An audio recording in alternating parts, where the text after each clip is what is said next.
নমস্কার বন্ধুরা, যুবসাথী প্রকল্প আজ থেকে আবেদন শুরু হয়েছে। সকাল থেকে লাইন পড়ে গেছে বন্ধুরা। প্রতিটি ব্লকে, প্রতিটি মিউনিসিপ্যালিটি এলাকায় কিন্তু ফর্ম ফিল আপ চলছে। আজকে সকাল 10টা থেকে শুরু হয়েছে 26 তারিখ পর্যন্ত। টোটাল কিন্তু 11 দিন ফর্ম ফিল আপ চলবে।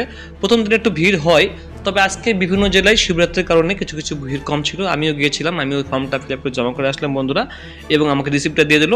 সেখানে অরিজিনালগুলো ডকুমেন্টসগুলো দেখা হচ্ছে, চেক আপ করা হচ্ছে যে অ্যাকচুয়ালি আপনাদের প্রয়োজন পড়লে অরিজিনাল ডকুমেন্টসও দেখছে, আবার না হলে কারো কারো জেরক্সও নিয়ে নিচ্ছে। জেরক্সের নিচে অবশ্যই আপনারা জেরক্স করে সই করে দেবেন।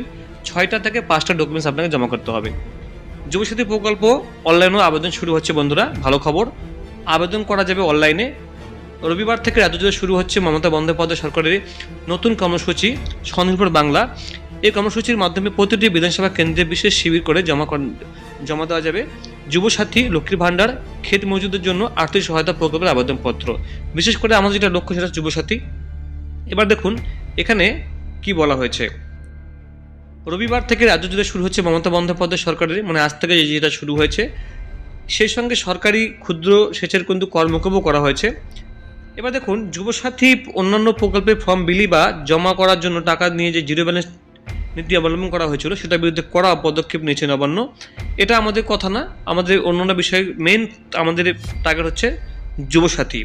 তাৎপর্যপূর্ণভাবে এবার অনলাইনও যুবসাথী প্রকল্পের আবেদন করা যাবে। এজন্য শনিবার সন্ধ্যায় গতকালে কথা বলা হয়েছে, জেলা প্রশাসনকে বিশেষ বার্তা পাঠানো হয়েছে।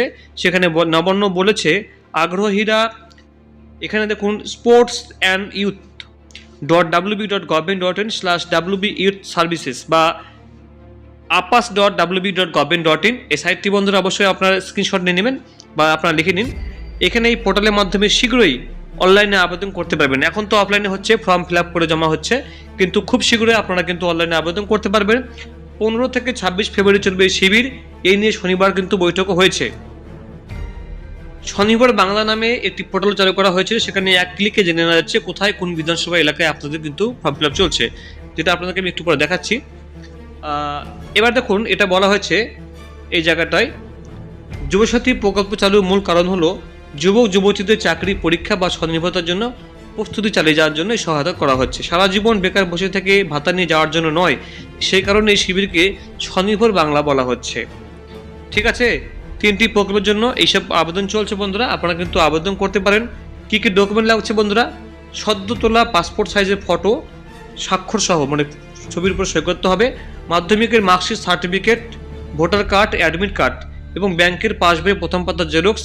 SC/ST কাস্ট সার্টিফিকেট থাকলে বা OBC কাস্ট সার্টিফিকেট থাকলে সেটা আপনাকে জমা করতে হবে। এই প্রকল্পের সুবিধা প্রতি মাসে সরাসরি ব্যাংক অ্যাকাউন্টে পাঠানো হবে এবং সিঙ্গেল ব্যাংক অ্যাকাউন্ট হতে হবে, মানে আপনার সিঙ্গেল, নিজের কোনো জয়েন্ট অ্যাকাউন্ট থাকলে কিন্তু হবে না। এটা মাথায় রাখবেন।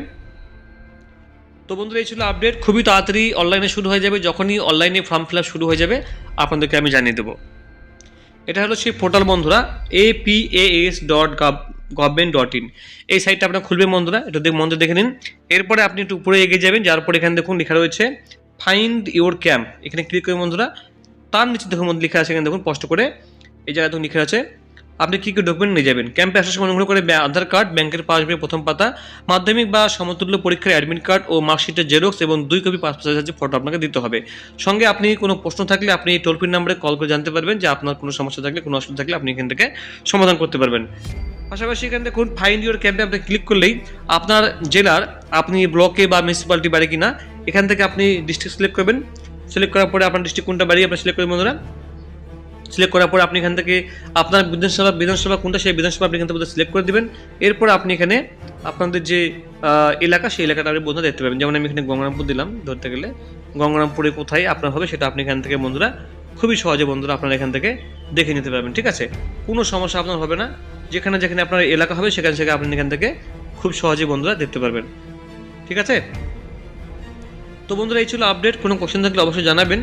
তাছাড়াও আপনাদের ফর্মটা দেখে নিয়েছেন, ফর্মটা আপনাদের চ্যানেলে আছে, চ্যানেলে সেখান থেকে বন্ধুরা ভিডিও করে আপনারা কিন্তু সেই ফর্মটা কিন্তু বন্ধুরা দেখে নেবেন। কোনো সমস্যা আপনার হবে না। এই দেখুন এখানে কোথায় হচ্ছে সেটা কিন্তু বন্ধুরা এখানে দেখুন ডেট দিয়ে দিয়ে দিয়েছে, কোথায় কোথায় হচ্ছে, কোন কোন জায়গায় হবে সেটা কিন্তু বন্ধুরা এখানে ডেট দিয়ে কোথায় কোন কোন তারিখে বসবে সেটা কিন্তু দেওয়া রয়েছে। এখনও কিন্তু সব কিছুর এলাকার এখানে দেওয়া হয়নি বা ডেটও দেওয়া হয়নি। কিছুক্ষণের মধ্যে বা আজকের মধ্যে কালকের মধ্যে আপনারা কিন্তু এখানে কোন কোন এলাকায় কোন কোন তারিখে কোথায় কোথায় বসবে তার কিন্তু ডেট এখানে আমার বন্ধুরা পেয়ে যাবেন।